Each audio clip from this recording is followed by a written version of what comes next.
So now we're gonna study about spermatogenesis.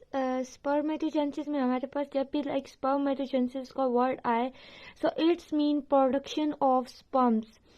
The production of sperm is called spermatogenesis. So हमारे पास कुछ cells होते हैं like सबसे पहले एपिथेलियल जर्मिनल सेल खुद को चेंज करता है, स्पर्मेटोजोआ में कन्वर्ट कर लेता है ये खुद को स्पर्मेटोजोआ 2n में.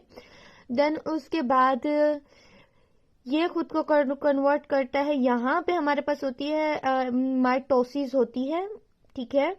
माइटोसिस के बाद ये खुद को कन्वर्ट कर लेता है प्राइमरी स्पर्मेटोसाइट में. Primary 2n spermatocyte, primary spermatocyte में ये खुद को कन्वर्ट कर लेता है. उसके बाद होता है मियोसिस का प्रोसेस. यहाँ पे फिर हमारे पास होती है मियोसिस 1, जिधर पे ये जो सेल है ये डिप्लॉइड नहीं रहता, ये अब हैप्लॉइड हो जाता है. ये खुद को डिवाइड करता है दो सेल्स में लाइक 1n और 2n.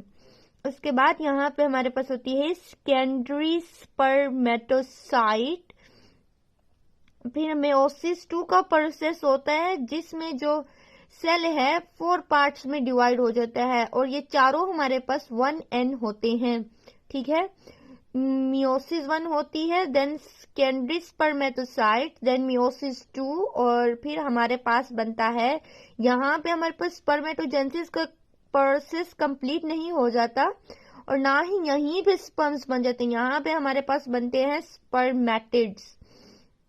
अब जो स्पर्मेटिड्स होते हैं ये क्या होते हैं, ये इमेच्योर होते हैं, ओवल शेप होते हैं और अनडिफरेंशियल होते हैं, ठीक है.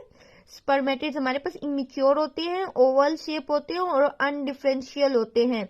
उसके बाद जो दूसरा हमारे पास प्रोसेस होता है इसके बाद वो होता है spermiogenesis. This one is the most important short question, spermiogenesis, ठीक है. स्पर्मियोजेनेसिस में हमारे पास क्या होता है कि जो स्पर्म है उसका कंप्लीट डेवलपमेंट होता है. सो यहाँ पे मैंने इसका डेफिनेशन लिखा है स्पर्मियोजेनेसिस का, formation of sperms from spermatids, ठीक है. जब फॉर्मेशन स्पर्म की होती है फ्रॉम स्पर्मेटिड से, इस प्रोसेस को हम स्पर्मियोजेनेसिस बोलते हैं. सो यहाँ पे ये आप स्पर्म का स्ट्रक्चर देख सकते हैं. यहाँ पे मैंने स्पर्म का स्ट्रक्चर ड्रा किया है. ये उसका टेल है और ये उसका हेड है. ये you can see head of sperm and tail of sperm. तो जो हमारे पास स्पर्मियोजेनेसिस के बाद जो हमारे पास एक मेच्योर स्पर्म बनता है, सो यहाँ पे ये लिख रखा हुआ है. यहाँ पे ये स्पर्म कंप्लीट हो गया, इसका प्रोसेस कंप्लीट हो गया. अब ये क्या है, मेच्योर है. यहाँ पे इमेच्योर था. यहाँ पे टैडपोल शेप है. टैडपोल शेप का मतलब होता है जिसका हेड भी है और टेल भी है, ठीक है. यहाँ पे ये जस्ट ओवल शेप था, ठीक है, इसलिए ये स्पर्मेटिड था. यहाँ पे ये कंप्लीट एक स्पर्म बन गया है स्पर्मियोजेनेसिस के प्रोसेस के बाद. तो ये मेच्योर है. अब हमारे पास टैडपोल शेप है, लाइक इसका हेड भी है और टेल भी है. और इसके बाद ये डिफरेंशियल स्ट्रक्चर में है हमारे पास. यहाँ पे ये हमारे पास अनडिफरेंशियल स्ट्रक्चर में था, बट यहाँ पे ये कंप्लीट प्रोसेस होने के बाद हमारे पास डिफरेंशियल स्ट्रक्चर में है.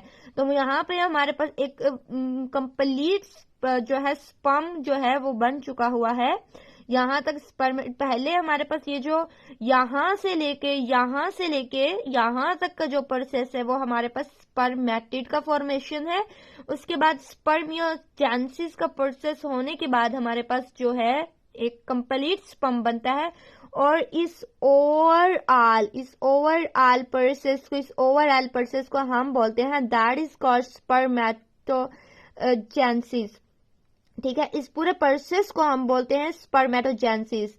सो हमारा आज का लेक्चर मेल रिप्रोडक्टिव सिस्टम यहाँ पे कंप्लीट होता है. If you like it then बस टेल इन कमेंट्स. अल्लाह हाफिज.